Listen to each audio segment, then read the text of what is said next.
день ранним утром я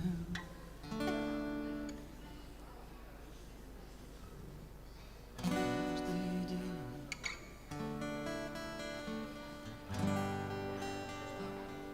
Вообще четко слышно. Это я еще уровень громкости, знаешь, на 1/3.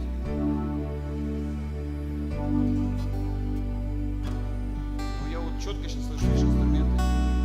И ты-то тоже, наверное, четко слышишь. А я-то в мониторе вот это не слышал. Каждый день ранним утром я жажду познавать тебя, сердцем сокрушенным пред тобой.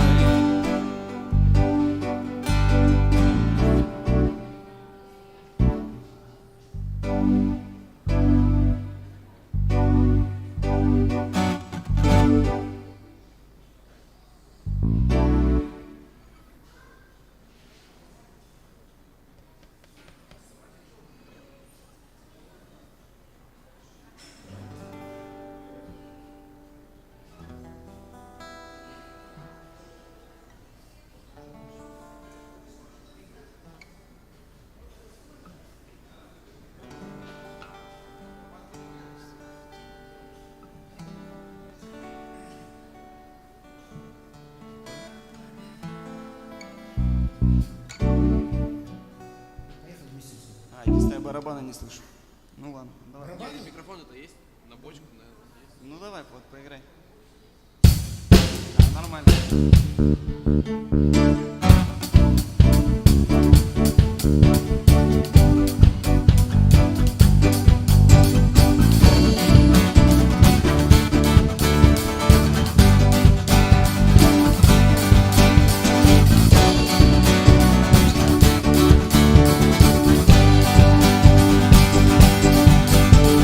Каждый день ранним утром я жажду познавать тебя, сердцем сокрушенным пред тобой. У меня хрипит гитара в ушах. Гитара в ушах хрипит. Хрипит. А? У тебя не хрипит? Не, я думаю, это не из-за наушников. Ну там он.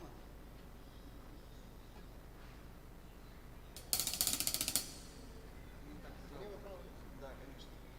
Вот это вот сюда. Тут нет. Ну ладно, давай.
Окружи меня, Дух Святой,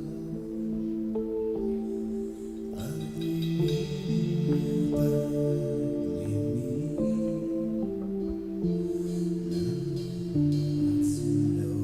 над землей, подними меня, подними над землей, над землей, над землей.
Доброе утро, дорогая церковь! Приветствую вас с любовью Христовой. Прежде чем мы будем начинать хвалу и прославление, я хочу минуточку внимания. И хочу сюда пригласить нашу драгоценную сестру Лену. И Лена найдет одного человека.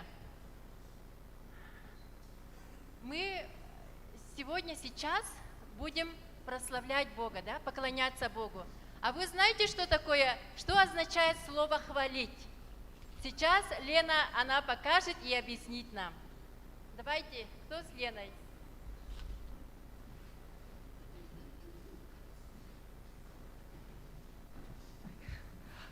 Любовь Николаевна, вы такая красивая. Я всегда вами очень любуюсь.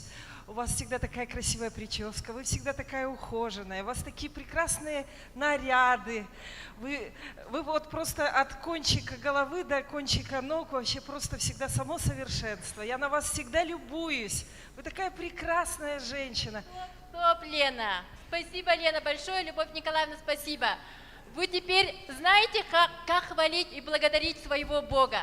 Потому что только Бог достоин хвалы и поклонения. Конечно, Любовь Николаевна, прекрасная сестра, давайте встанем на свои святые ноги и будем прославлять Его, воздавать Ему все честь и хвалу, ибо только Он достоин. А вы знаете, что слово «хвала», она написана в Библии 30 раз. 30 раз автор псалмопевец, он говорит нам: хвалите Господа, хвалите все. Давайте хвалить Бога.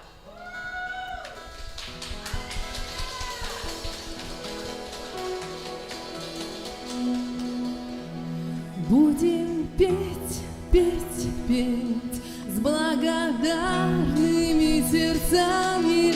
Будем петь, петь, петь вместе с небесами, воспевать хвалу и славить Иисуса.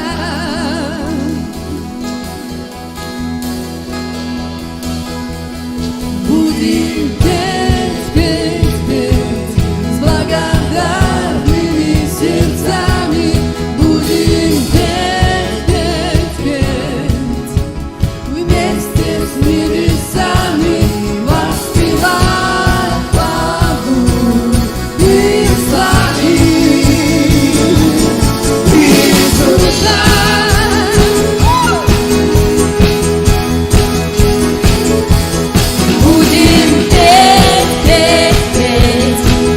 Благодарными сердцами.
день.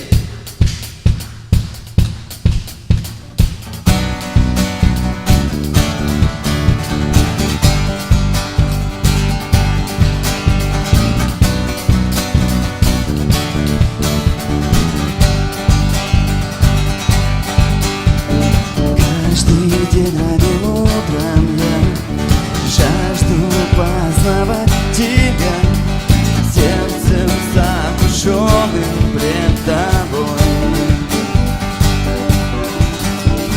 Божий Дух наполнен дом, мир и свет в сердце моем. Вновь пойду я в новый день для тебя. Боже, ты в моей жизни действуешь, действуешь, о-о. Твоя кровь омыла грех мой. Давайте прославлять. Прославлять смысл жизни каждый день, о-о. Я бегу в твои объятия.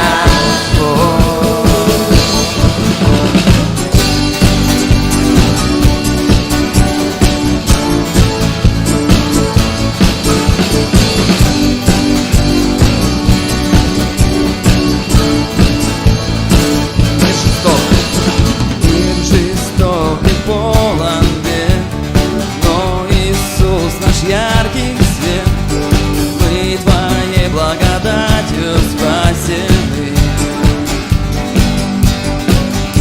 Сердцами полными огня жаждем видеть чудеса.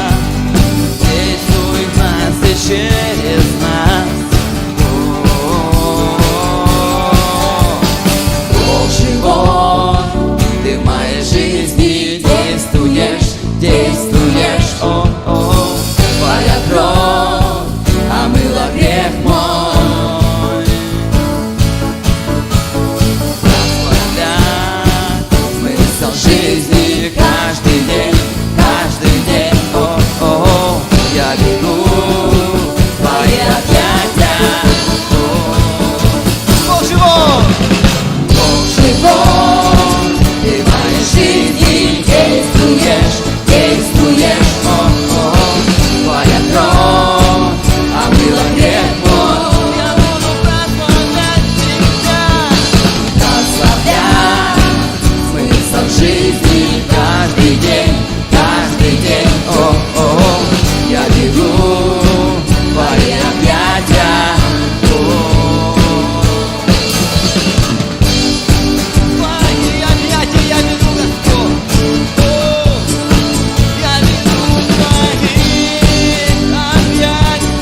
Каждый день твои объятия. Твои объятия я бегу, мой Бог, всегда.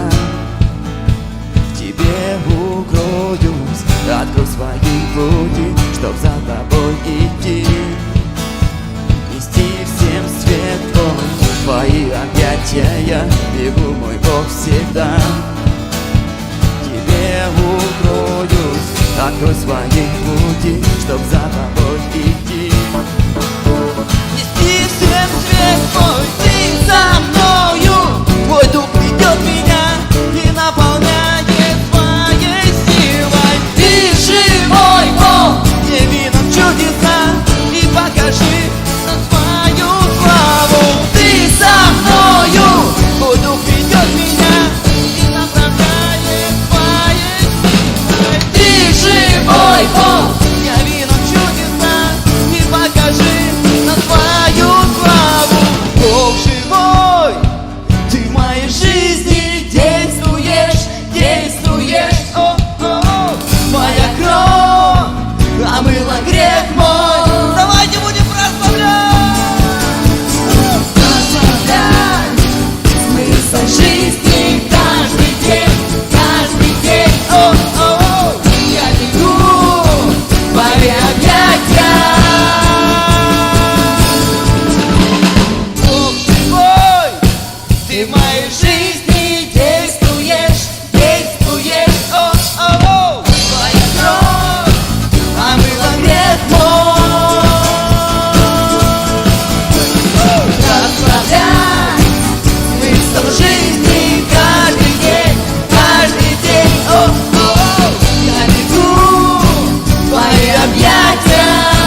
живой, церковь!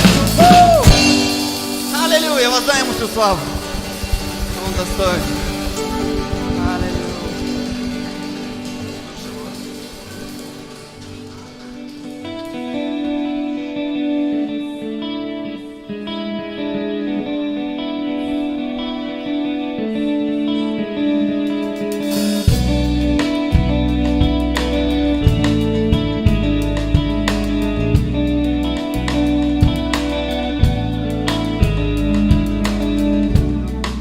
Прикоснись ко мне,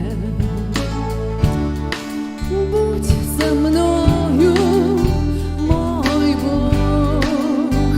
Стремлюсь к Тебе всем сердцем, всей душой.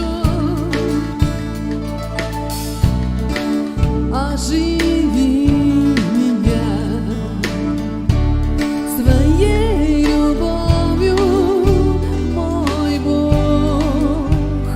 Так жажду я наполниться Тобой. Лишь любовь Твоя, сердце мое утешит. Лишь любовь Твоя, обновит меня. Лишь любовь Твоя, снова вернет надежду. Лишь любовь Твоя, со мной всегда. Прикоснись ко мне, будь со мною, мой Бог. Стремлюсь к Тебе всем сердцем, всей душой. Оживи меня своей любовью, мой Бог. Так жажду я наполниться Тобой. Лишь любовь Твоя, сердце мое утешит. Лишь любовь Твоя, обновит меня. Лишь любовь Твоя, снова вернет надежду. Лишь любовь Твоя, со мной всегда. Лишь любовь Твоя, сердце мое утешит. Лишь любовь Твоя,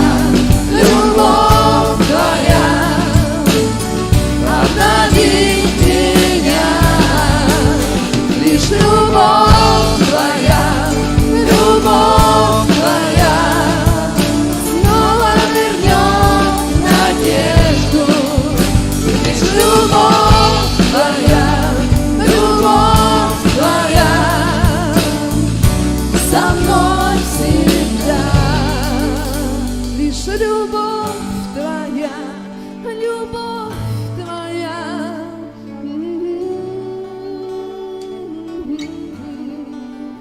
лишь любовь Твоя,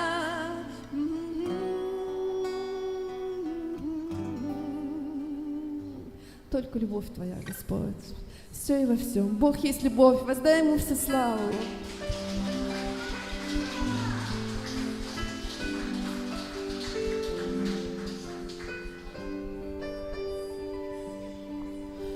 К Тебе, Господь, прихожу опять со всем, что есть во мне, Бог.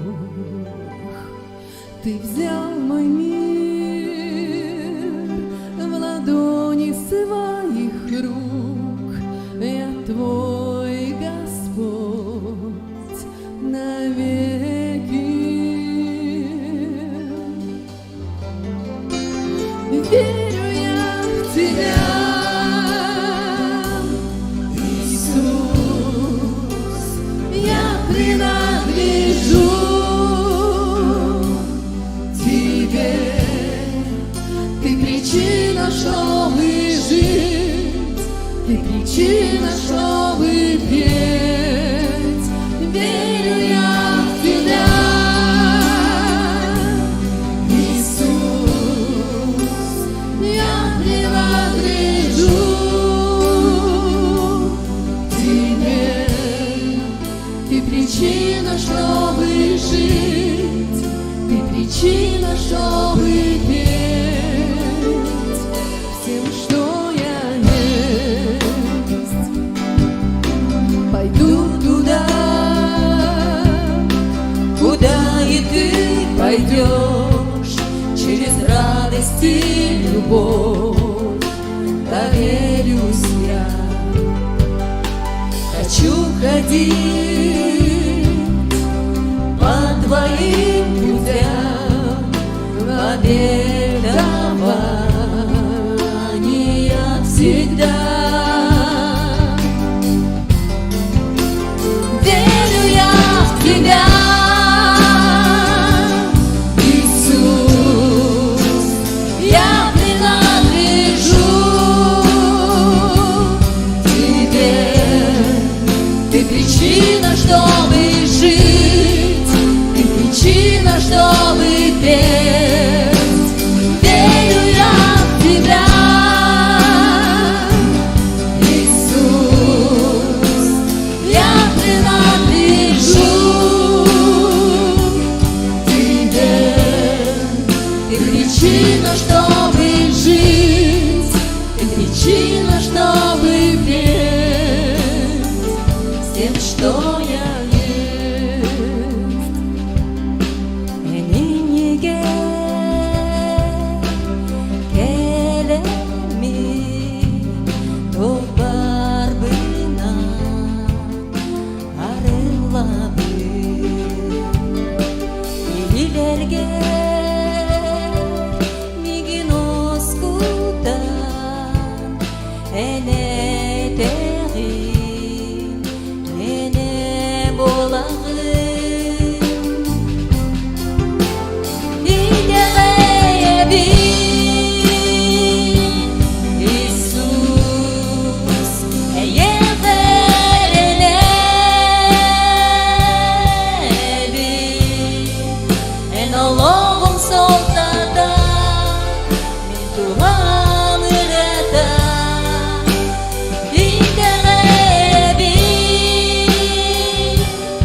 Иисус эйеверенеби эн ологом солтада мен туган ырета эн боларды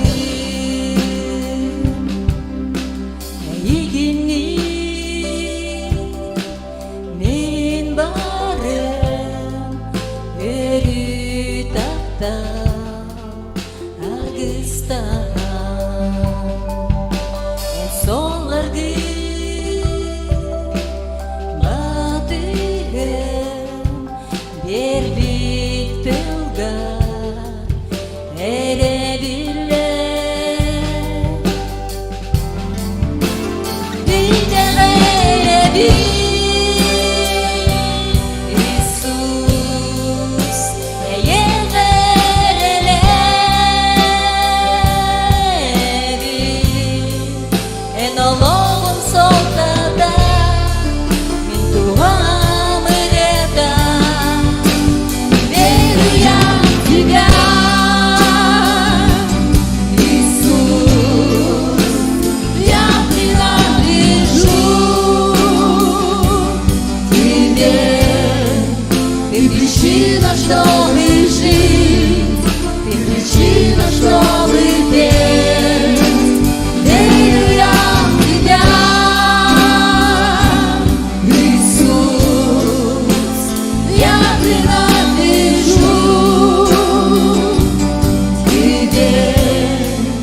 Ты причина, чтобы жить, ты причина, чтобы петь. Всем, что я есть.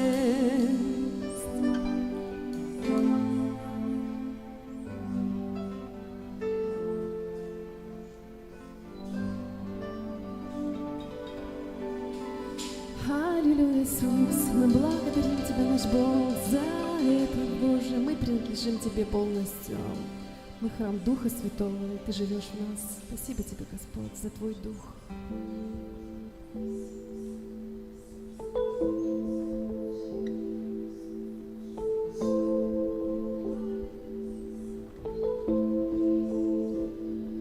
Окружи меня, Дух Святой. Окружи меня, Дух Святой. Подними меня, подними над землей, над землей, над землей. Подними меня, подними над землей, над землей, над землей.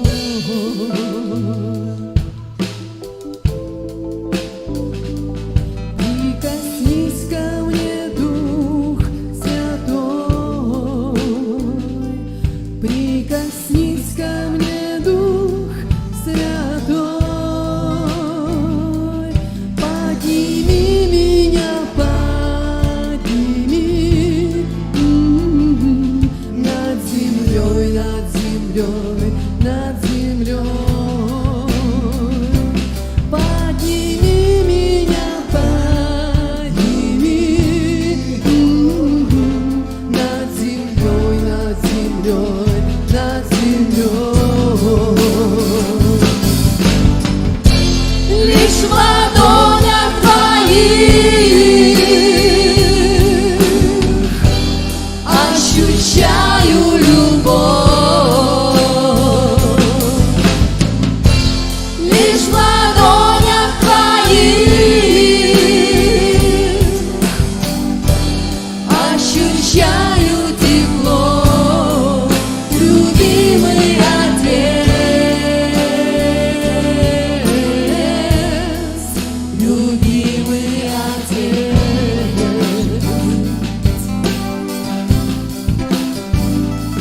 Окружи меня, Дух Святой. Обними меня, Дух Святой. Подними меня, подними над землей, над землей, над землей. Подними меня, подними над землей, над землей, над землей. Лишь в ладонях твоих ощущаю любовь. Лишь в ладонях твоих ощущаю тепло, любимый Отец,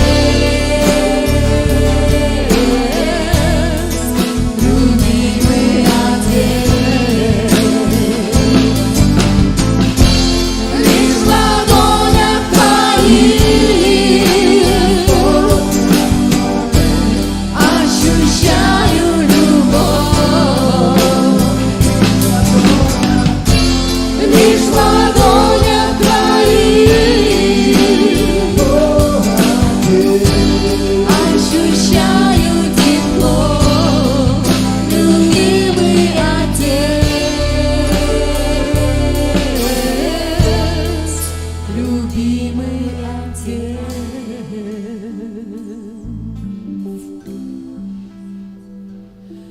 Окружи меня, Дух Святой. Окружи меня,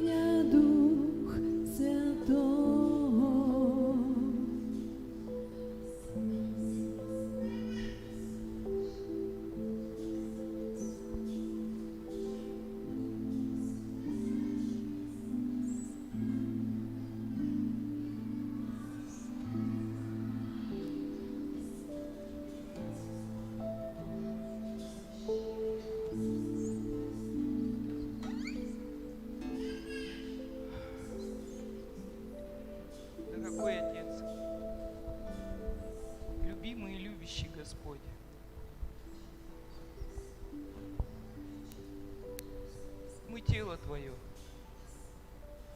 А так как мы тело, мы каждый из членов, стоящих здесь в этом зале, мы являемся клеточкой Твоего организма. Мы сейчас возьмемся за руки, потому что ни одна клетка в организме не действует сама по себе. Мы единый организм. Мы едины в Отце нашем, в Иисусе Христе. Мы едины в нашей вере. Мы едины в Духе Святом. Драгоценный Отец, любящий и совершенный, многомилостивый, долготерпеливый, могущественный, всегда и везде сущий. Мы благодарим Тебя за ту возможность, которую Ты даровал нам через Иисуса Христа.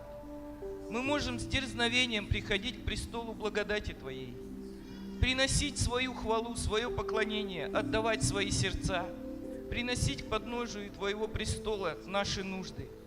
Господь, сейчас мы, как единое целое, воздаем Тебе славу и хвалу. Как мы сейчас пели в псалмах: Ты любимый Отец, мы дети Твои. Господь, мы благодарим Тебя за нашу церковь, благодарим за каждого брата и сестру из нашей церкви. Благословляем сейчас друг друга, как Ты благословляешь нас.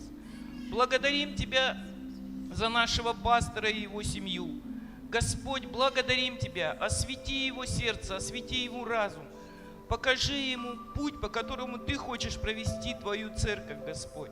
Благодарим Тебя за нашего епископа Андрея и его семью, за то, что Ты возложил на него сильную, большую ответственность. Дай ему мудрости, Господь, вести христиан, все объединения дальневосточные, по Твоему пути исполнять Твою волю. Господь, пошли ангелов Своих на защиту семей нашего пастора и нашего епископа. Господь, также мы благодарим Тебя за каждую церковь, которую Ты насадил в этом городе. Благодарим Тебя за каждого священнослужителя, которого Ты поставил пасти овец Твоих, Господь. Благодарим Тебя за то, что Ты каждого из нас сделал светильниками в руке Твоей. Господь, и мы должны светить этому городу. Мы свет этому миру. Мы должны быть светом в каждой семье, в каждом доме, на своей работе, Господь. Помоги нам, освети нас, укрепи нашу веру, Господь. Благодарим Тебя за этот город. Благодарим за то, что Ты поставил мудрых начальствующих над этим городом. Благословляем их, Господь. Благословляем их с любовью, чтобы они такой же любовью, как Ты относишься к нам, относились к этому городу, к его жителям. Также, Господь, Ты даровал нам великое, чудесное оружие, свое имя и кровь свою. Господь, мы имеем власть над всякими силами злобы поднебесной. Мы связываем с властью в имени Иисуса Христа и запрещаем всяким духом раздора, стяжательства, разногласия, злобы, ненависти, лжи. Мы связываем и говорим: убирайтесь прочь из этого города, убирайтесь прочь из наших семей, убирайтесь прочь от наших начальников, от наших руководителей, от правительства Республики Саха. Мы провозглашаем власть Иисуса Христа в этом городе, в этой республике, в России и по всему миру. Иисус Христос умер за каждого из нас и даровал нам власть связывать. Мы связываем на земле, потому что сказано, что будет связано на земле, будет связано на небе. Что будет связано на земле, то будет связано.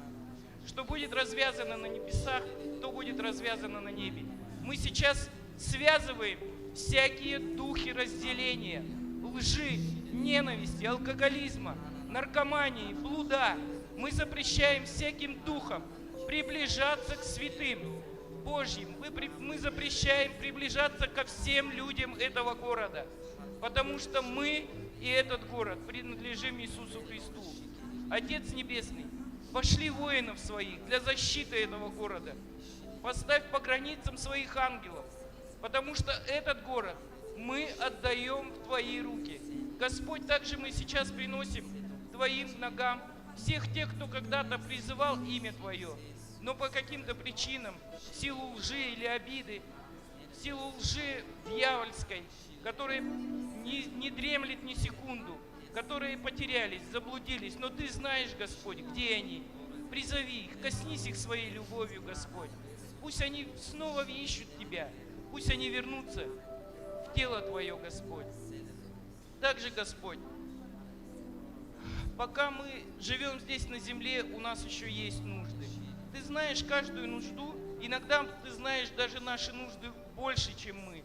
Иногда мы думаем, что у нас все хорошо, но Ты, Господь, смотришь изнутри нас и видишь, что мы где-то ошибаемся, где-то вступили уже на скользкий путь.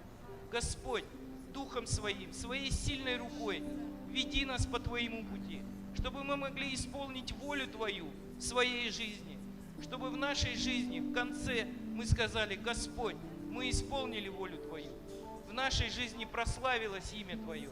Благодарим Тебя за Твою любовь, благодарим Тебя за заботу, благодарим за каждую рану, которая была нанесена Твоему телу, чтобы наши раны были исцелены.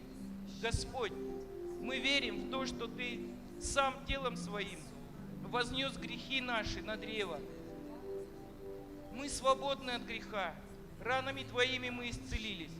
Поднимай, Господь, поднимай в церквях, поднимай в каждой церкви, поднимай в домашних группах, молитвенниках, поднимай всех, кого Ты приготовил, для кого Ты приготовил путь. Господь, пусть открыты наши будут. Тебя за все восполнения Твоих нужд. Благодарим Тебя за исцеление. Если сейчас у кого-то болят суставы, они исцелены. Принимайте исцеление. Если у кого-то нестабильное давление, мы провозглашаем стабильное давление. Мы провозглашаем Божий иммунитет над Божьим народом.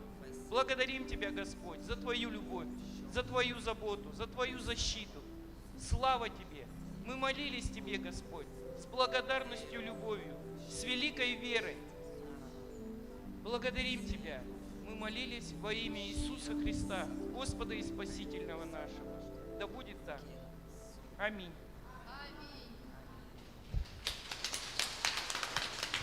Спасибо Тебе, Господь, слава Тебе. Мы сейчас пригласим наших детей, наших будущих мамочек и будем благословлять их. Но прежде я хочу сказать,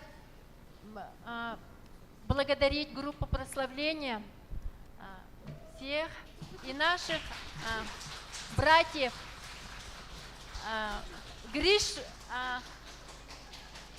Диму и Ефрема. Божьи служители, слава Богу, пусть они приумножаются в Царстве Божьем во имя Иисуса Христа. И пока дети собираются, я хочу вам сказать, объявить, что сегодня пастора нашего нету, как видите, и многих родителей с детьми нету. Они выехали в город Нерингу детским служением, и они сплавляются на сплав.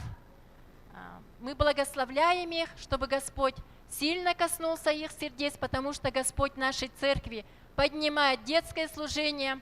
Пусть это служение разрастается, и пусть пределы Царства Божьего распространяются во славу Иисуса Христа. И сейчас я приглашу сестру Татьяну Максимовну, служителя детского служения. Она благословит детей.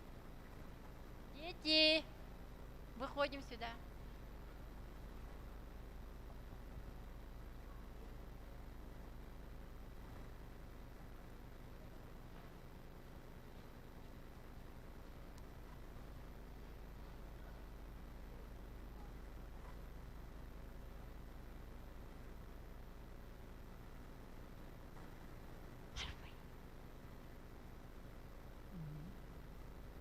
Доброе утро, дорогая церковь.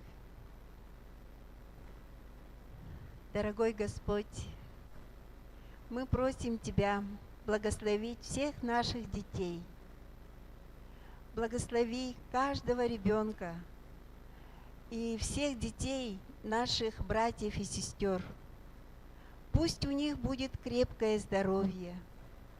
Господи, пусть никакой вирус, никакая инфекция не пройдет в их тела.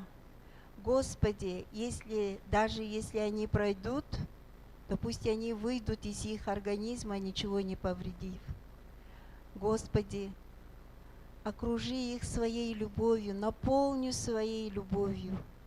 Аллилуйя, Господь. Да пусть этот остаток лета, в эти короткие дни, пусть они найдут время побыть на природе и полюбоваться Твоими красотами, Господи.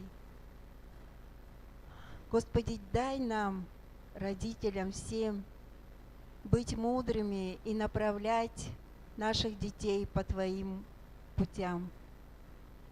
Господи, пусть они за свои каникулы наберутся сил для нового учебного года. И пусть у каждого из них останутся очень хорошие воспоминания об этом лете. Лето у нас короткое, но надо успеть насладиться этим. Господи, спасибо Тебе за то, что Ты даешь нам лето, такое, хоть и короткое, но такое и жаркое, и красивое. Господи, благодарим Тебя за всех наших детей, за эти подарки. И пусть Твои ангелы всегда будут впереди них, и всегда они направляют наших детей.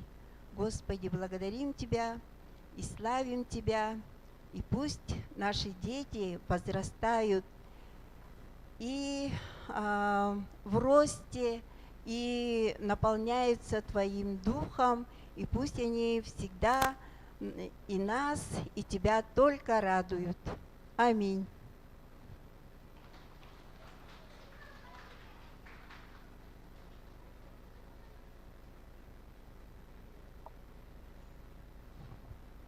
Слава Богу! Будьте благословенны, дети. И самая приятная часть нашего служения, мы же в отношениях с Господом, в завете, да? И десятина, даяние десятины – это одна часть завета. Мы это делаем из-за любви и благодарности к Богу, да? В Библии написано, что доброхотно дающего любит Бог. И мы это делаем не по принуждению, а по доброй воле. И таковых Господь любит и заботится о них, да? И я благословляю те финансы, те даяния, которые вы сегодня приготовили. Пусть Господь осветит и благословит. И все ваши нужды, все ваши желания, они исполняются, потому как Бог вас благословляет. Будьте благословенны. И мы благодарим Бога, что дает мудрость правильно воспользоваться этими средствами. Вы сегодня с утра увидели, да, что на первом этаже залили пол. Это только начало. Скоро к осени у нас будут готовы 2 детские комнаты.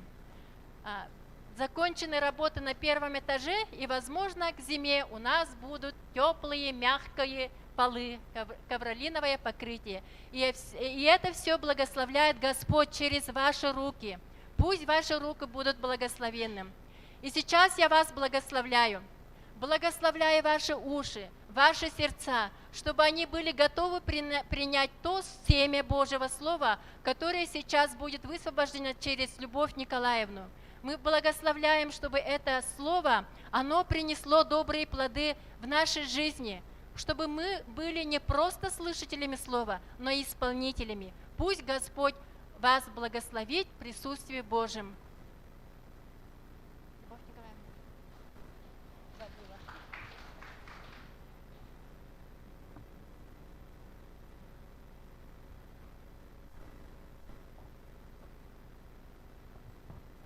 Драгоценные, есть побуждение просто помолиться за те финансы, которые были высвобождены. Вы сидите, вы уже достаточно сегодня стояли, посидите. Дорогой Господь, спасибо Тебе за обеспечение, которое Ты даешь нам, Господи, потому что это Ты даешь, чтобы наша рука, она не оскудевала, чтобы наша рука, она была богата чем-то, и она могла быть благословением, Господи. Благодарим Тебя, что нам есть из чего уделять, и пусть все, Господь, те финансы, которые сегодня были высвобождены, Боже, они просто принесут урожай в жизни тех, которые это дали от чистого сердца. Во имя Иисуса Христа, как в Твоем Слове, Господь, 30, 60 и 100 крат. Да будет так по Слову Твоему. Спасибо. Аминь. Драгоценные, я сегодня хочу поделиться... Ага, хорошо. Я сегодня хочу поделиться словом на тему «Миссия церкви в трудные времена». Какая цель стоит перед церковью в привычной повседневной жизни? И как меняются или не меняются задачи церкви в трудные времена, в особо трудные времена? В частности, когда идет война или когда гонения на христиан. Прежде чем мы с вами попытаемся ответить на эти вопросы, мы должны четко уяснить, что в том, что происходит на земле, может быть проявление, то есть следствие как не только Божьей воли, но и нашей человеческой воли. Если бы во всем, что происходило, если бы все происходящее реализовалась только совершенная воля Божья, то есть ход мировых событий был предопределен, скажем так, то тогда потерялось бы всякое понимание воли человека, свободы выбора человека. Яркий пример того, что не всегда совершается воля Божья на земле, есть тот факт, что не все люди спасаются, а многие, к сожалению, идут в ад. То есть отделение от Бога. Хотя мы знаем, что воля Божья в том, чтобы все люди спаслись. Верно? Верно, потому что Слово так говорит. Для этого Он и послал Своего Сына на крест, дабы всякий верующий в Него не погиб, но имел жизнь вечную. Это Иоанна 3,16, да, отрывок. Куда уж точнее можно выразить волю Божью. Вы согласны, что воля Божия не всегда исполняется? Согласны? Кто как? А если исполняется, то не автоматически. Она берется верой. И для каждого из нас она исполняется тогда, когда мы ее исполняем. Вообще свою волю Господь подробно изложил в Библии, рассказав о себе, что любит, что Он ненавидит, что собирается делать. В Исаии, пророк Исаия пишет в 46 главе 10 стих: «Я возвещаю от начала, что будет в конце, и от древних времен то, что еще не сделалось, говорю. Мой совет, то есть мой замысел, состоится, и все, что мне угодно, я сделаю». Бог даже дьявола предупредил, что его ожидает в конце озера огненное, да? А все потому, что дьявол никак не может помешать. Нет такой силы, которая могла бы остановить Бога. И все, что предстоит пройти человечеству, уже описано в Библии. И ничего нет для Господа неожиданного, что могло бы его застать, скажем так, врасплох, повергнуть в шок, или заставить его хотя бы на мгновение остановиться и поменять свои намеченные им же планы, цели. Многое из того, что происходит на земле, происходит происходит по Божьей инициативе, да, по Божьей воле. То есть реализуется Его совершенная воля. И она для нас благая, и это истина. Но, увы, многое происходит и не по совершенной воле Бога. И все равно даже в этом случае происходит только то, что Бог допускает. Пусть и пассивно, но допускает. Мы понимаем, что очень много чего Бог не допускает в нашей жизни, благодаря чему многие из вас, да вообще мы здесь сидим с вами, еще живы. И слава Господу за это. Но если Бог что-то допускает, что произошло то или иное, это не значит, что Он благоволит к этому. И это обязательно проявление Его совершенной воли. Скажем так, Он на время убирает от человека или от нации, или там от народа, от страны свою охрану, свою защиту, свой покров, свою помощь, благодать. И тогда происходит то, что должно было произойти в таком случае. Мир-то, он не стал безгрешным. Божьи духовные законы точно так же, как и физические законы бытия, действуют 24/7. Вне зависимости от того, мы планируем считаться, учитывать их действия или нет.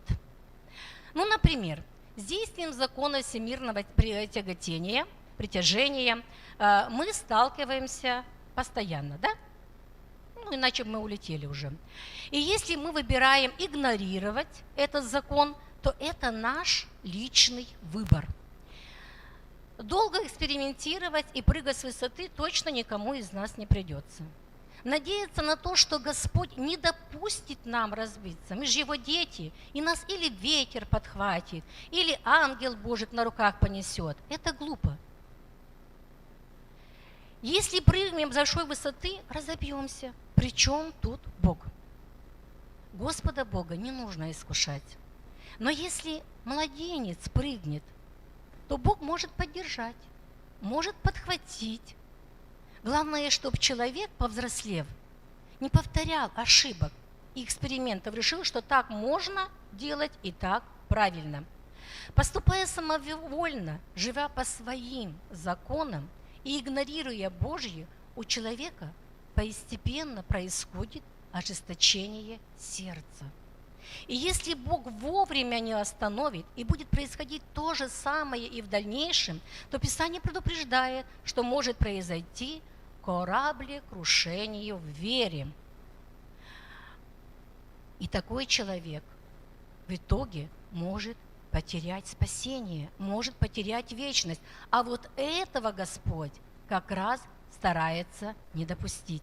И так как Бог все знает, и будущее пред Ним, как на ладони, то Он неизменно направляет и отдельного человека, и человечество к своей цели, пусть и с неизбежными для нас потерями. Поэтому приходят в нашей жизни испытания, трудности, падения. То есть в какой-то момент Божий ангел вдруг берет и отходит в сторону, не подхватывает, как делал до этого, не поддерживает. Может быть тогда великое падение и очень больно. И тогда будет не мой вопрос или вопль: а где Господь? Почему допустил? Что не так? Ведь до этого все же было хорошо. Что вдруг случилось? Если человек сделает правильные выводы по мере через свое сокрушение, то придет истинное покаяние в его жизнь. Пока хорошо, знаете, как-то особенно каяться не хочется. Все же так хорошо.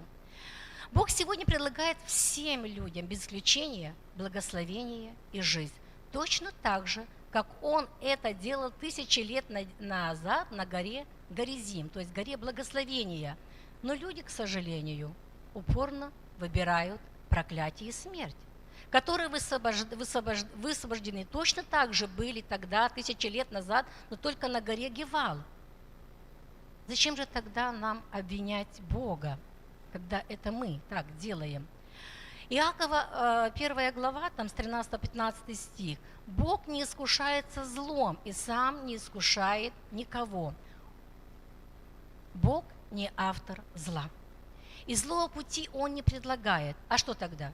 Человек сам попадает в искушение. Итак, есть совершенная и есть несовершенная воля Господа в нашей жизни. Несовершенная воля в новозаветное время касается прежде всего войн, катастроф, катаклизм различных природных бед. Это мы, люди, по своей глупости, упрямости, отступничеству, злопоклонству и так далее вляпаемся в подобную беду. А виновного ищем где? На небе. То есть основной причиной ложного обвинения Бога служит то, что многие превозносят суверенность Бога. И во всех делах, которые совершаются под солнцем, они видят Божью руку. Совершенная воля Божья пока только на небе. И нам об этом Господь четко сказал. Он бы нам не повелел молиться, как мы молимся в молитве «Отче наш». Да? да будет воля Твоя как на земле, так и на небе. И другой частой причиной того, что люди винят Бога во всех бедах, может быть незнание Бога, незнание Его характера, Его природы, Его сущности. Некоторые верующие до сих пор придерживаются мнения, что Бог наказывает людей через войны. Некоторые допускают, что Бог только в ветхозаветное время был жестокий, а сейчас, с приходом Иисуса Христа, Он есть любовь. А что говорит Слово Божье? Бог не меняется. В Малахии 3:6 написано: «Я Господь, я не изменяюсь». А через апостола Иакова в 1 главе он говорит: у Бога нет даже тени перемен. Тени нет. Иисус вчера и сегодня тот же. Бог есть и был человеколюбивый, милосердный, долготерпеливый и многомилостивый и истинный. Это кому он так сказал? Он сам так представился Моисею в Исходе 34 главе. Помните? Он сам себя так представил. Как сочетается в нашем Господе такие грани?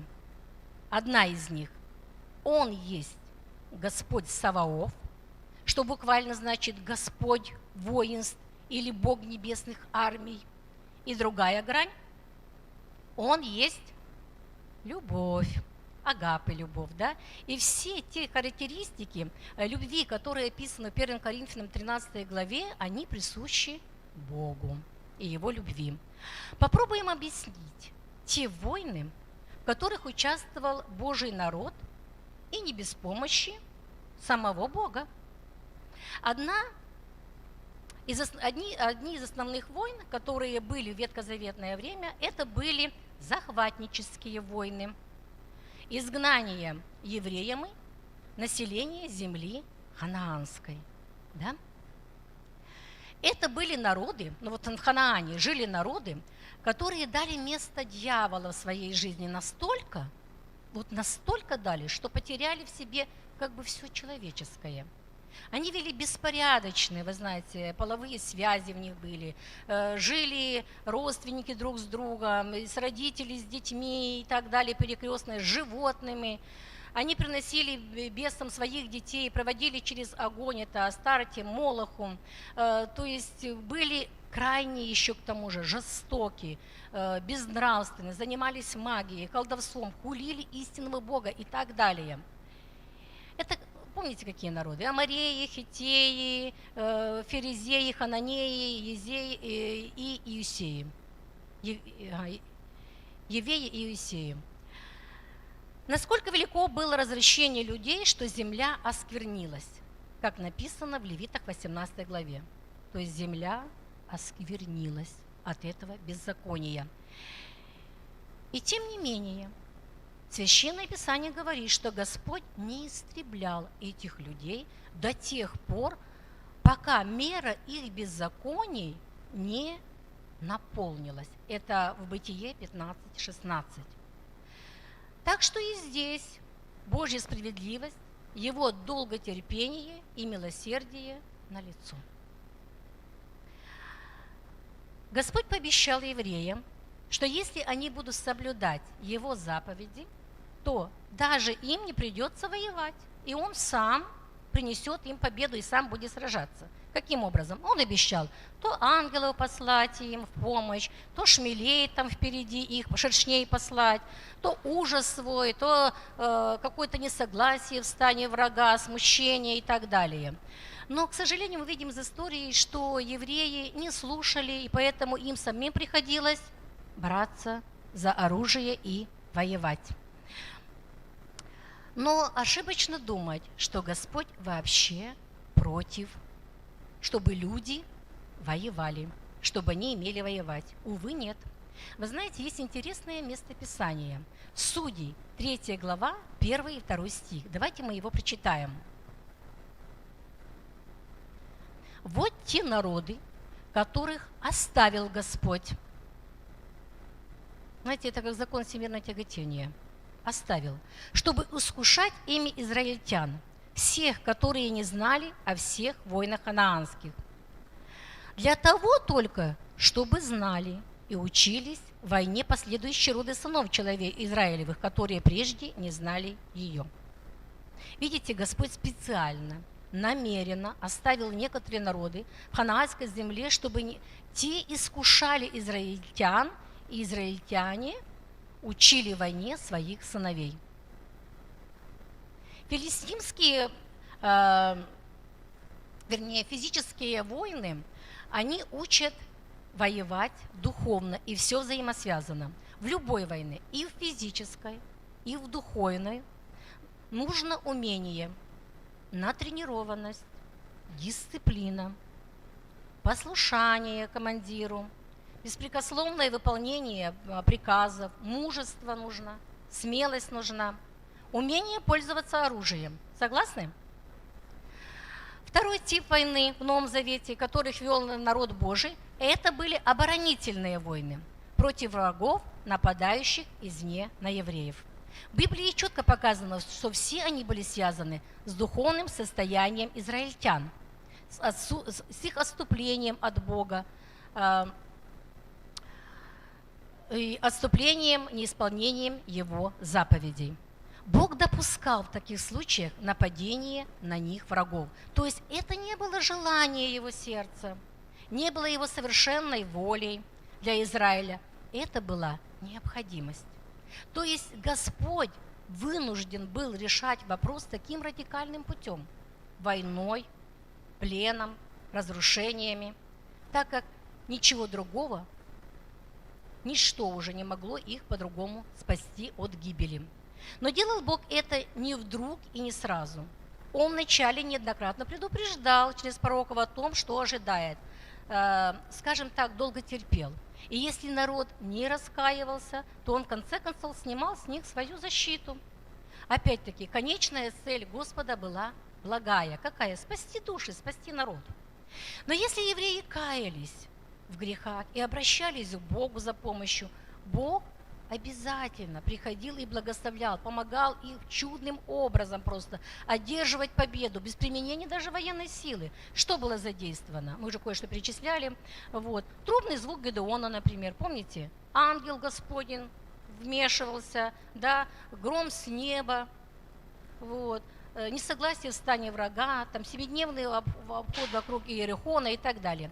Это все мы с вами говорим, что были войны такие в Ветхом Завете. А что в Новом? Что сейчас? В Новом Завете мы не видим с вами ни захватнических, ни оборонительных, физических, человеческих войн. А только какие войны? Духовные войны, совершенно верно. Теперь наша брань, говорит Дух Святой через апостола Павла в Ефесянам 6 главе 12 стих, не против крови и плоти, но против чего? Против начальств, против властей, против мироплавителей тьмы века сего, против духов злобы поднебесных. И наше оружие не плотское, а духовное, Божье. Ефесянам, брат забыл вывести на экран. Дашенька, не отвлекай, пожалуйста. Ефесянам 6 глава, 13 по 17 стих. Что это за оружие? Это Слово Божье, которое является мечом Духа, духовным мечом. Да? Что это еще? Пояс истины, броня праведности, щит веры, шлем спасения, обувь благовестника, копье, то есть молитвы и так далее. То есть сейчас наше дело научиться пользоваться этим духовным оружием. Для чего? 13 стих об этом говорит. Дабы вы могли противостать в день злый и все преодолев, устоять. То есть научиться применять его успешно в духовной войне. А что же мы с вами видим на самом деле? Что мы видим в жизни? Не так давно слово «коронавирус» приводило многих людей во всем мире в оцепенение, страх. Им казалось, что демонические силы взяли верх и творят все, что им вздумается. Полный беспорядок, хаос, уничтожение народов. Конец света. А Бог при всем этом смотрит со стороны и не вмешивается. И многие христиане поддались общему настроению страха. И вместо того, чтобы нести Божий шалом, ободрять народ, откровенно сеяли панику. Было такое? Увы, было, к сожалению. И соцсети тому свидетельство. А как нужно было нам с вами себя вести? Нам нужно было просто продолжать говорить неверующим людям об истинном, человеком любимой Боге, который никогда не спит и не дремлет, охраняет нас. Говорить о победе Иисуса на кресте и поражении настоящего врага. Это приносило людям ободрение, воодушевление и мир в их сердца. Давало бы им надежду на будущее. Пока у человека есть надежда, он многое может вынести. И вот пришла новая беда. Я говорю о спецоперации России на Украине.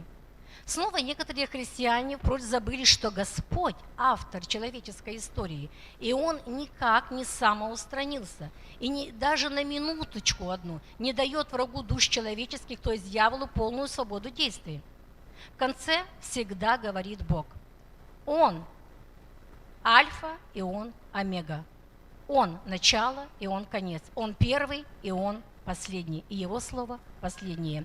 И мы знаем, что бы ни происходило на земле, цель у Господа одна. Давайте повторим, какая?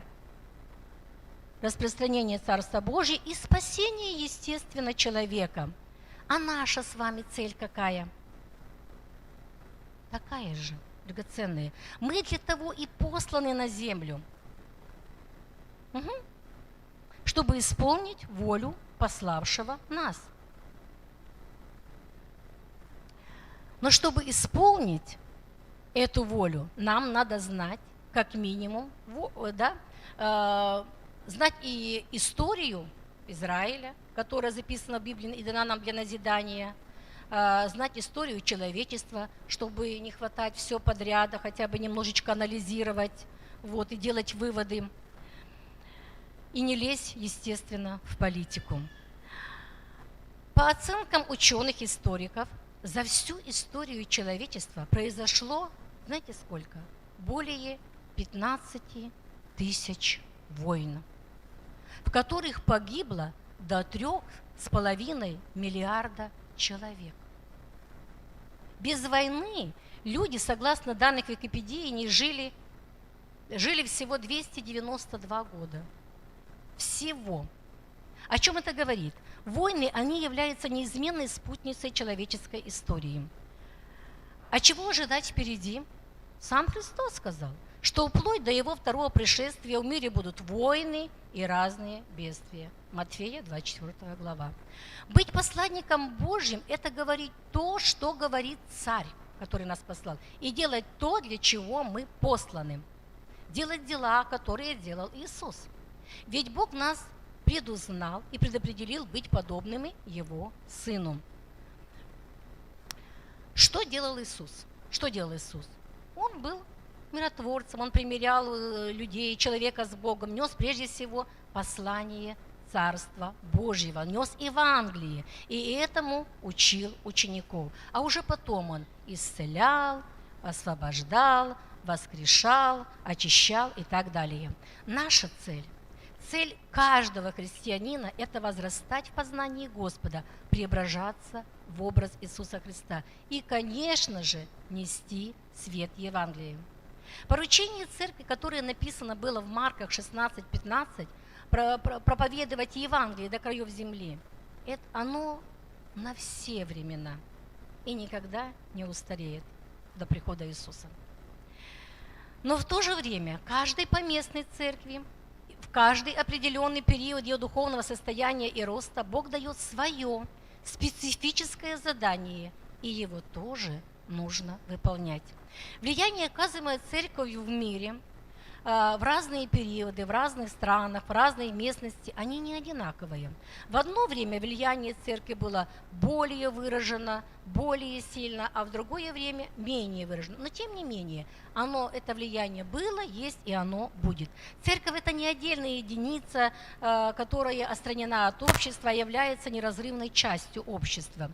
Ожидания по отношению к церкви со стороны современного общества, пожалуй, точнее всего выразил французский философ Альбер Камю. Незадолго перед своей гибелью, а он погиб в 1960 году в автокатастрофе, он обратился к одному проповеднику, которого уважал и проповеди которого он слушал. И он обратился к нему с такой трогательной просьбой: «Не иди впереди меня. Возможно, я не пойду за тобой. Не иди за мной. Возможно, я не поведу тебя. Иди рядом со мной и будь мне просто другом». Думаю, что именно в такой помощи от церкви и ее служителей прежде всего нуждаются наши современники. И именно такая позиция церкви позволяет ей значительно расширить свое служение, милосердие и обеспечить церкви гораздо большее доверие со стороны всего гражданского общества. Белгородская церковь христиан веры евангельской, где служит вам уже известный епископ Борис Кохан, выполняет сейчас именно такую роль. Борис Владимирович создал группу, которая так и называется «Помощь рядом». Эта группа и каждый член церкви оказывает всестороннюю помощь нуждающимся беженцам и просто жителям, проживающим сейчас на Украине. Они туда до сих пор ездят, лазейки находят. Помощь оказывает и русским воинам, военным. Я знаю, чем они занимаются, так как состою в этой группе. Просто восхищаюсь посвященностью, жертвенностью, добротой, неутолимой жаждой помогать всем, кто оказался в трудной ситуации. Справедливости ради приведу и другой пример. Церковь «Благая весть», город Харьков, где я в 2005 году приняла Господа как Спасителя. Эта церковь также усердно, ежедневно трудится. Она кормит нуждающихся, а их сейчас немало на Украине, ведь многие остались без работы. Церковь готовит огромные чаны с едой. И епископ церкви Фалей Виталий Дмитриевич щедро, безвозмездно служит своим огромным фермерским хозяйством. Это широчайшей души человек. Мы с вами далеко от тех мест и не можем оказать помощь тем беженцам физически, но мы можем жертвовать деньги, если и расположено к тому наше сердце. Это я привела как яркий пример действия христианской общины, то есть церкви, как объединения. Ведь церковь – это не абстрактное, да, такое какое-то понятие. Церковь состоит из отдельных христиан, из нас с вами. Делаем мы, значит, делает и церковь. И самое главное, чтобы любой христианин, член церкви, где бы он ни жил, оставался тем, кем его видит Господь, и распространял познание Иисуса Христа. Тем людям, которые живут рядом, прежде всего тем людям. И делал это не только и не столько словами, а как? Своей жизнью. То есть был чувствительным к нуждам людей и жил по закону, не делал другим того, что не хотел, чтобы делали ему. И наоборот, поступал с другими так, как хотел, чтобы поступали с ним другие. Читая «Житие святых на Руси», очень хорошее, полезное занятие, не могла не обратить внимание на изречение отца архимандрита Иоанна Крестьянкина. И вот он что сказал: «Нам дана от Господа заповедь любви к людям, к нашим ближним. Но любят ли они нас или нет, нам об этом нечего беспокоиться. Надо беспокоиться, только заботиться о том, чтобы нам их полюбить». То есть смотрим на себя. В Библии дано много советов, какой должна быть жизнь христианина и какой должна быть церковь Христа. Особенно апостол Павел постарался в своих посланиях и дал назидание, и дал много советов церкви. Зачитаем одно из них. Первое послание Фессалоникийцам, 5 глава. Начнем с 15 стиха. «Смотрите, чтобы кто кому не воздавал злом на злом, но всегда ищите добро и друг другу, и всем». Думаю, комментариев не нужно. «Всегда радуйтесь». В церкви должна царить атмосфера радости. Настоящее христианство, оно ободряет, а не подавляет. Поэтому смотрим, что мы отправляем в соцсетях. 17 стих. «Непрестанно молитесь». Церковь должна быть молящейся. Люди Божьи влияют на мир прежде всего, запомните это, драгоценные, молитвой. Молитвой. Если будем молиться поодиночке дома, тогда и здесь, в церкви собравшись, мы будем эффективно молиться. 18 стих. «За все благодарите, ибо такова о вас воля Божья во Христе Иисусе». Церковь должна быть благодарной, вот сегодня мы об этом говорили. Всегда есть за что быть благодарным. 19. «Духа не угашайте». Добавлю, мы ослабеваем, теряем просто жизненные силы. В полном смысле этого слова, когда пропускаем информацию из соцсетей через себя. Вы замечали это? Почитали, послушали, посмотрели, и сил нету молиться. Исчезли. Не будьте помойным ведром, как сказал один пастырь. Пророчество не уничижайте. Это увещание дара Духа Святого. 21 стих. «Все испытывайте, хорошего держитесь. Удерживаясь от всякого рода зла». Согласитесь, что советы апостола Павла о том, какой должна быть истинная Церковь Божья, имеют ту же практическую ценность и сейчас для нас. Хотя они были написаны, это послание, в 51-52 году нашей эры. Согласны? Аминь. Так должна ли церковь активизироваться во время военных действий? Да, должна.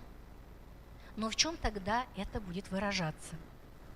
Не в яростных выкриках в соцсетях и не в митингах «Мы против войны», «Мы за мир», и не в поддержке ораторов «Бог за Украину» или там «Бог с нами», если говорят о России. Бог не стоит и не воюет сейчас за какой-то конкретный народ и не уничтожает один народ посредством другого народа. Так было до креста. И мы с вами это уже разобрали, рассмотрели, почему так было. То есть наша активизация не в хаянии правительства одного государства и не обвинении одних, и не превозношении, оправдании других. Мы не судьи с вами, и мы не всезнающие. Ну и, конечно же, не в пустом размахивании кулаками по воздуху. Я имею в виду так называемую духовную войну с территориальными бесами, связанными так называемой духа войны и так далее. А в чем тогда быть наша активация? Несение послания драгоценное, послание Бога, то есть Евангелие спасения. Мы имеем гражданство Царства Божьего и духовно посажены где? В небесах. Вот и надо нам приносить прежде всего небеса на территорию, где мы живем физически. Ведь мы с вами послы Царства Божьего где? В России. Не забывайте об этом и не спешите отрекаться от своей физической национальности, если вы русский. Это стало похоже на какой-то пагубный вирус. Многие сегодня, особенно люди культуры, отреклись от России, от гражданства и уехали со страны. Бог не стыдится называть своими детьми людей из разных народов, разных национальностей. Вопрос не в национальности. Мы, уверующими, являемся с вами духовными евреями, все, мессианскими евреями. Так говорит Слово Божие, и мы себя так должны идентифицировать, как семя Авраамова, дети обетования, как сыны Божьи. Миссия у церкви, которая в самом центре военных событий, и миссия церкви, которая немного в стороне от таковых, будет немного отличаться. Первые должны прежде всего оставаться светом миру, нести свет Евангелия как словом, так и своей жизнью, то есть стоять и устоять в истине. Их миссия – молиться за людей открыто, делиться тем, что имеют. Важно и очень ценно поддерживать людей, которые рядом с ними, это и материально, и физически, но еще важнее ободрить человеческий дух. Этого не хватает. Укрепленный дух поможет человеку выстоять, принести различные трудности и немощи. Потому что эмоциональные проблемы, они зачастую намного серьезнее, чем любые физические проблемы. Главное в это время не промолчать, а говорить об Иисусе, как Господе и Спасителе. Только Господь, только истинное Слово Божье может стать твердым основанием для людей в такой трудной ситуации. Так важно сегодня, чтобы жизнь каждого христианина соответствовала тому, о чем учит Слово Божье. И это была жизнь веры, это была молитвенная жизнь, это была жизнь, наполненная любовью и милостью. Конечно, когда человек сам находится в долине смертной тени, когда вокруг война, разрушения, ему, согласитесь, нелегко в таких условиях говорить другим людям о Божьей любви и милости. Особенно тем, кто потерял родных, кто потерял кровь, кто, собственно говоря, потерял все. Да и вообще очень сложно подобрать правильные слова в такие минуты. Но тем не менее, и утешать надо, и помогать надо, и поддерживать, быть добродушными, долготерпеливыми. Но только не надо учить, как жить. То есть, если сказать в двух словах, то это являть Христа. И являть Его везде и всегда, в любой обстановке. И ценность света, несущего надежду, в такое время она особая. Свет виден хорошо там, где темно. А вот вторые, то есть мы с вами, кроме того, что мы также должны оставаться всегда светом на своем месте, мы должны, как Ор и Аарон, поддерживать руки тех братьев и сестер, ту часть тела Господня, кто в эпицентре военного конфликта. Тогда Аарон и Ор, что они делали? Они физически поддерживали руки кого? Моисея, да? И воюющие физически приобретали силу для победы. Сейчас мы делаем это духовно. И цель, чтобы духовная война наших братьев во Христе получила победу с истинным врагом. А кто истинный враг? Дьявол. Вот о чем речь. Молиться за них, чтобы Господь укрепил их, и они не ослабели в любви Божьей. Мы помним предостережение Иисуса, Матфея 24:12. По причине умножения беззакония во многих охладеет любовь. Молиться, чтобы разрушение и смерти, которые вокруг, не сделали их сердца черствыми, и они не озлобились. Молиться о защите, покрове над ними и всеми, кто оказался на войне.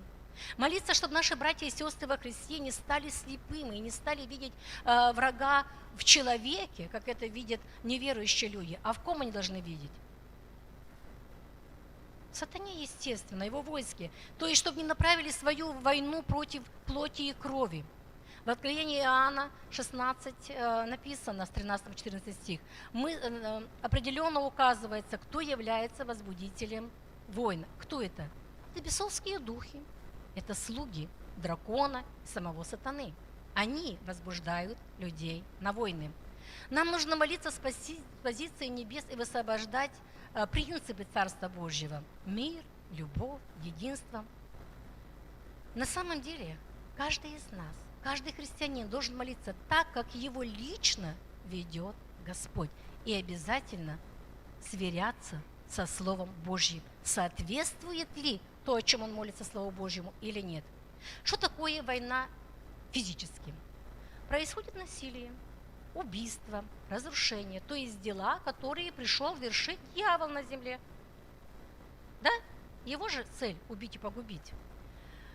Цель дьявола, чтобы на территории, где происходят физические военные действия, распространялось его царство, царство тьмы, зла, насилия, а царство Божье с его миром, праведностью, радостью, любовью отодвигалось подальше.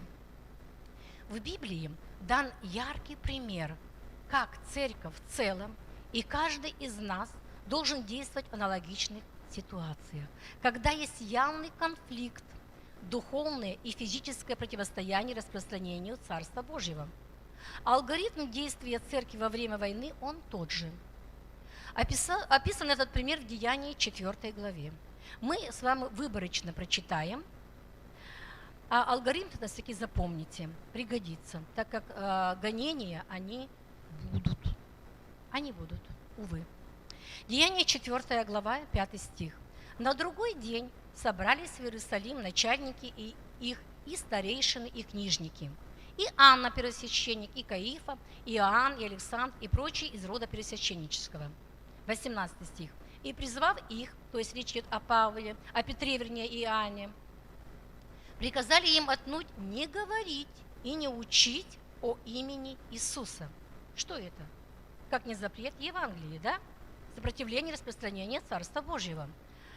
24 стих. «Они же, выслушав единодушно, возвысили голос Богу и сказали: Владыка Божий, сотворивший небо и землю, и море, и все, что в них, Ты устами отца нашего Давида, раба Твоего, сказал Духом Святым, что метутся язычники и народы замышляют тщетное.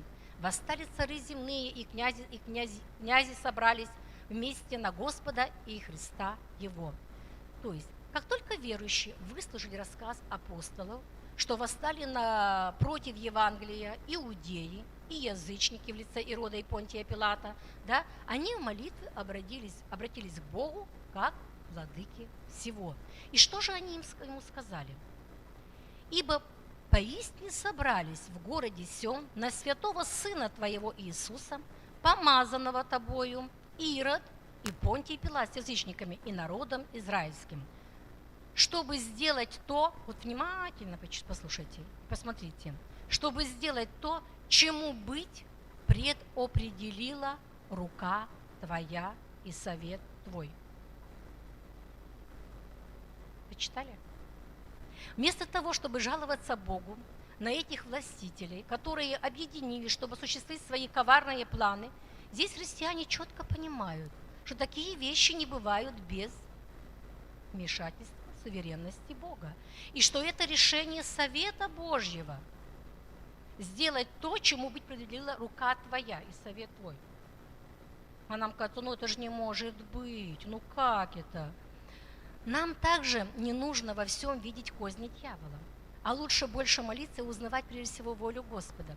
Но я в данном случае не об конкретной спецоперации на Украине, поймите меня правильно. 29 стих. «И ныне, Господи, воззри на угрозы их». Никаких проклятий в адрес врагов. Не проклинайте драгоценное правительство, президентов. Мы здесь видим, они не осмелились диктовать Богу, как наказывать этих нечестивых людей. Полностью положились в этом на Господа. И нам нужно отдать все в руки Бога и не метать молнии. Читаем далее. «И дай рабам Твоим со всею смелостью говорить Слово Твое». Что мы здесь видим?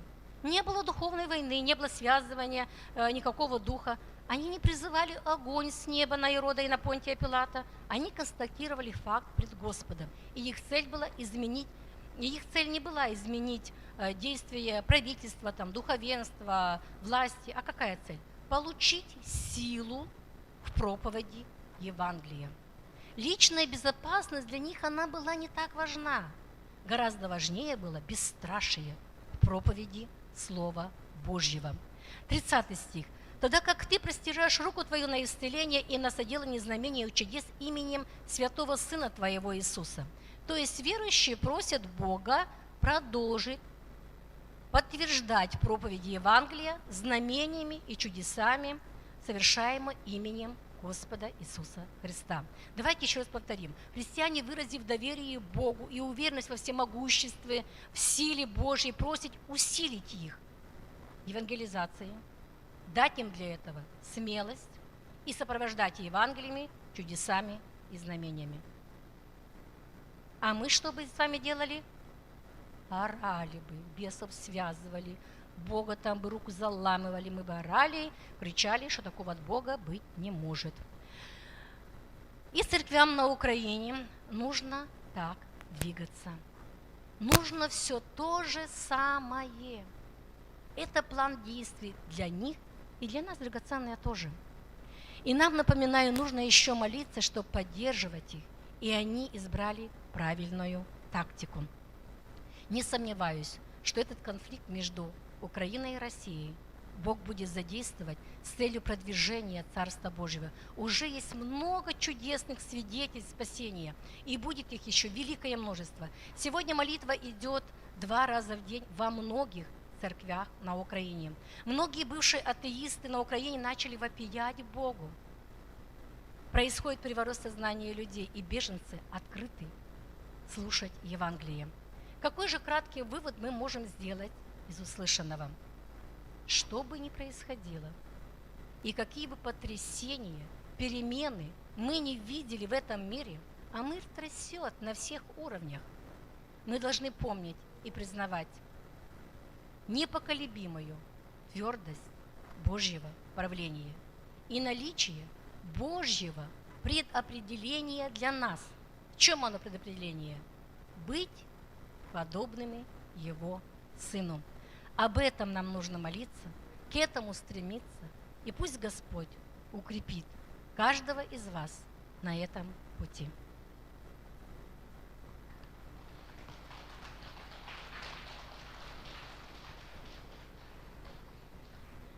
Драгоценная, я почему-то сегодня смотрела в одну точку, и, скажем так, ключики надо, да? Ага. Смотрела в одну точку, дай мне сумочку, и не смотрела. У нас, по-моему, никого новеньких нету, да? Кто бы у нас хотел принять Господа как Спасителя, нет вроде бы. Но если вдруг я кого-то не вижу, и кто-то хотел бы принять Господа как Спасителя в своей жизни, вы можете поднять руку, мы с вами помолимся.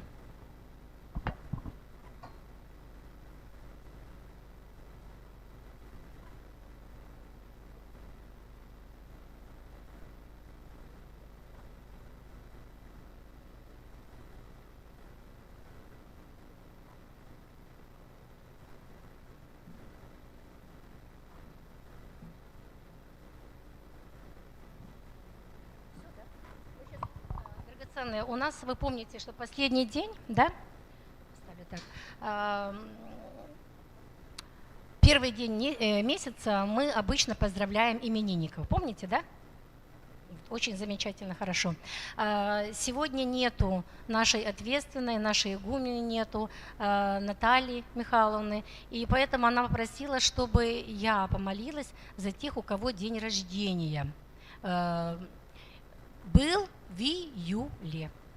Я думаю, что уже все это уразумели. Если у кого-то был день рождения в июле, вы не стесняйтесь, выходите, мы за вас помолимся, и сейчас принесут вам сувенирчик, как обычно. Есть такие, у кого был день рождения в июле? Так, замечательно. За дочь хорошо. Может быть, лидеры домашней группы есть, у кого был день рождения? Есть такие еще? Ну, почему-то у нас именинники как раз и мало приходят, да? Вот они, наверное, забывают, что этот день. Вот. Хотя, вы знаете, мы помолимся не только за... Я спущусь. Там, интересно, выключили? Вот надо выключить, да.